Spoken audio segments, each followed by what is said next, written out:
Greetings, beloveds. One moment. Beloveds, there is not a time, a place, or a space that you do not occupy. You have used the functioning of the mind to believe and to reinforce what you look upon as separation.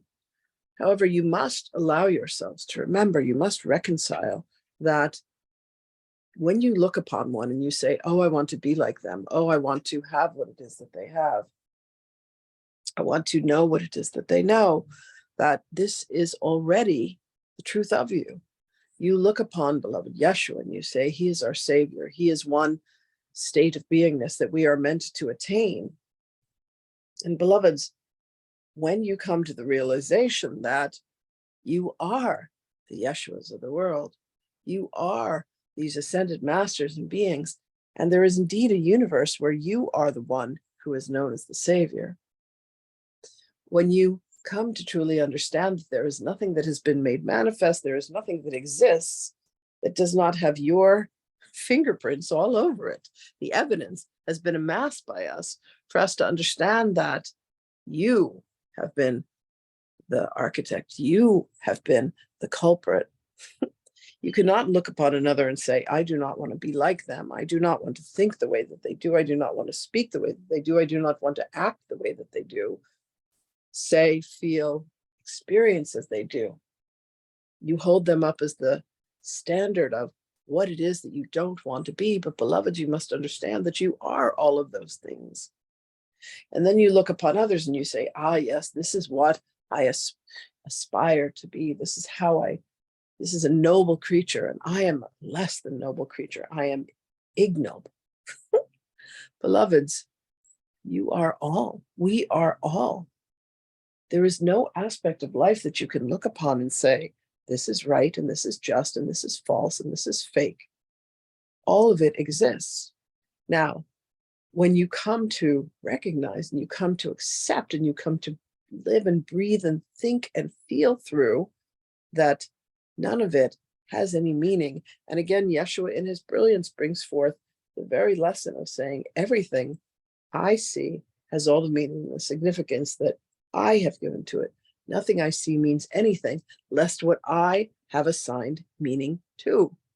Now, this is the best news that you will ever receive.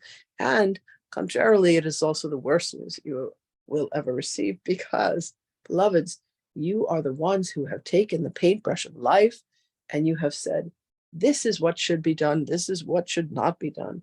And anyone who is on my side is with me and they are for me. And anyone who is on the other side is against me, and I must kill and destroy them. With what recently has been described, the viciousness of the ego. But understand, beloveds, that you are just battling against yourselves, and there is no need for that. We are here to remind you that there is a game that is afoot, and that you are both winning and losing the game simultaneously. You are playing both ends against the middle. And beloveds, we would like to say to you, have you had enough yet? Are you done? But when you are done, you step away from the board and you say, well, that was a fun game.